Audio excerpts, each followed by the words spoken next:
미국 증권거래위원회, 바로 그 SEC가 비트코인은 증권이 아니라고 선언했습니다. 와, 이 소식만 들으면 이거 완전 대박 호재 아니야? 라고 생각하기 쉽죠? 근데 과연 그럴까요? 오늘 우리는 이 헤드라인 너머에 숨어 있는 미국의 진짜 큰 그림을 한번 파헤쳐 보겠습니다. 자, 아마 대부분의 반응이 이럴 거예요. 아, 이제 비트코인은 규제에서 완전히 자유로워졌구나. 드디어 제도권으로 들어가는구나. 하지만 오늘 분석을 들어보시면 이게 그렇게 단순한 이야기가 아니라는 걸 알게 되실 겁니다. 자, 그래서 오늘은 이런 순서로 한번 파헤쳐 볼 겁니다. 우선 팩트부터 정확히 짚어보고요. 이게 비트코인과 이더리움, 그리고 알트코인의 각각 어떤 의미인지, 그리고 이 모든 걸 관통하는 미국의 거대한 전략은 과연 무엇인지 그 큰 그림까지 차근차근 따라가 보겠습니다. 자, 그럼 첫 번째 순서죠. 팩트 체크. 도대체 SEC가 뭐라고 발표했는지 논란의 여지 없는 사실부터 딱 정리하고 가겠습니다. 네, 바로 이날입니다. 2026년 3월 17일. SEC가 드디어 입을 연 거죠. 그동안 시장을 짓누르던 그 불확실성, 이걸 정리하겠다, 우리가 기준을 세우겠다 하고 공식적으로 나선 겁니다. 자, 여기서 진짜 재밌는 게 뭐냐면요. 미국이 더 이상 암호화폐라는 걸 그냥 한 덩어리로 뭉뚱그려서 보지 않겠다는 거예요. 보세요. 이렇게 쫙 나눠놨죠? 기능에 따라서, 성격에 따라서 각각 다른 법적 신분증을 주겠다는 겁니다. 이게 무슨 말이냐면요. 아주 중요한 차이인데 자산 자체의 성격이랑 그 자산을 어떻게 팔았느냐, 이 두 개를 분리해서 보겠다는 겁니다. 예를 들어 비트코인 자체는 상통일 수 있어요. 근데 만약에 누군가 이거 사면 우리 회사가 열심히 일해서 가격 팍팍 올려줄게, 이런 식으로 약속하면서 팔았다? 그럼 그 판매 행위가 증권법에 걸릴 수 있다는 거죠. 아주 교묘하죠? 자, 그럼 두 번째 파트로 넘어가서요. 이런 새로운 분류법이 시장의 두 거물이죠. 비트코인과 이더리움한테는 어떤 의미가 있는지 한번 보겠습니다. 이 말이 정말 핵심을 꿰뚫는 말입니다. 월스트리트 같은 거대 기관들은요, 가격이 오를 것 같다고 무작정 들어오지 않아요. 법적으로 이게 뭔지, 회계 장부에 뭐라고 적어야 할지 이게 명확해야 움직입니다.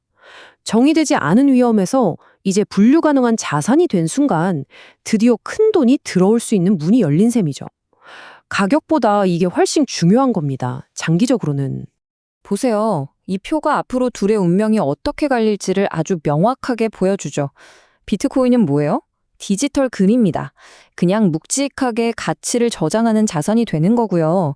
반면에 이더리움은 살아있는 생태계, 금융 인프라 그 자체라는 거죠.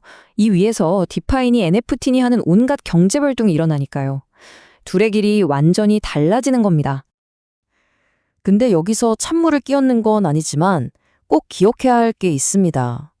법적으로 신분이 확실해졌다고 해서 당장 가격이 막 폭등하고 그런 건 아니라는 거예요. 결국 단기적인 가격은 금리나 경제 상황 같은 거시적인 변수에 훨씬 더 크게 흔들릴 수밖에 없어요. 이건 장기적인 펀더멘털에 대한 이야기지 단기 트레이딩에 대한 이야기가 아닙니다. 자, 이제 세 번째, 여기가 정말 중요합니다. 비트코인이랑 이더리움은 그렇다 치고 그럼 나머지 수천 개 알트코인들은 어떻게 되는 걸까요? 많은 분들이 바로 여기서부터 오해를 하기 시작합니다. 아마 다들 이렇게 생각하시지 않나요? 비트코인이 오케이 받았으니까 다른 알트코인들도 이제 다 괜찮은 거 아니야? 결론부터 말씀드릴게요. 천만에요. 절대 아닙니다. 이번 발표는 알트코인들한테 프리패스를 준 게 아니고요. 오히려 아주 날카로운 리트머스 시험지를 들이댄 겁니다. 자, 이 세 가지 질문에 답해보라는 거죠. 너 혹시 공동의 이익을 약속했니?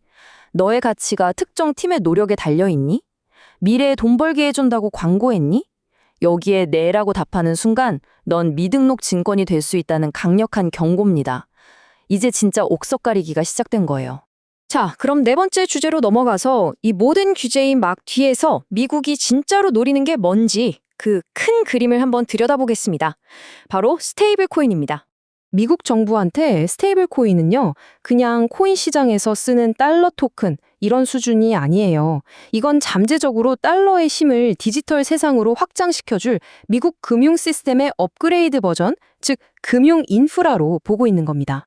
그래서 미국의 전략은 아주 명확하고 단계적이에요. 첫째, 일단 발행사들을 감독의 틀 안으로 끌어들인다. 둘째, 준비금이나 리스크 관리에 대한 빡빡한 기준을 들이민다. 그리고 마지막으로 이렇게 길들인 스테이블 코인을 디지털 달러 시스템의 배관, 즉 핵심 부품으로 흡수해버리는 거죠. 이건 탈중앙화를 응원하는 게 아니라 완벽하게 통제하겠다는 의지입니다. 자, 이제 마지막 순서입니다. 지금까지 흩어져 있던 퍼즐 조각들을 맞춰서 이 모든 게 어떻게 하나의 거대한 미국 전략으로 완성되는지 그 큰 그림을 보겠습니다. 많은 분들이 미국은 암호화폐를 싫어해, 없애려고 해 라고 생각하시죠? 근데 그건 사실 전체 그림을 못 보는 겁니다. 없애려는 게 아니라요, 흡수하려는 겁니다. 이게 바로 미국이 잘하는 방식이죠. 어떤 파괴적인 신기술이 나타났을 때 무작정 금지해서 적으로 만드는 게 아니에요. 일단 명확하게 분류하고 규칙을 만들고 규제라는 틀 안으로 끌어들여서 결국엔 자기들 금융 시스템의 일부로 만들어버리는 겁니다. 통제 가능한 혁신으로 만드는 거죠. 자, 오늘 이야기 복잡했지만 이 세 가지로 딱 정리할 수 있습니다. 팩트는 비트코인과 이더리움이 이제 법적인 신분증을 받았다. 시장에 미치는 영향은 이제 진짜 알트코인 옥석 가리기가 시작됐다.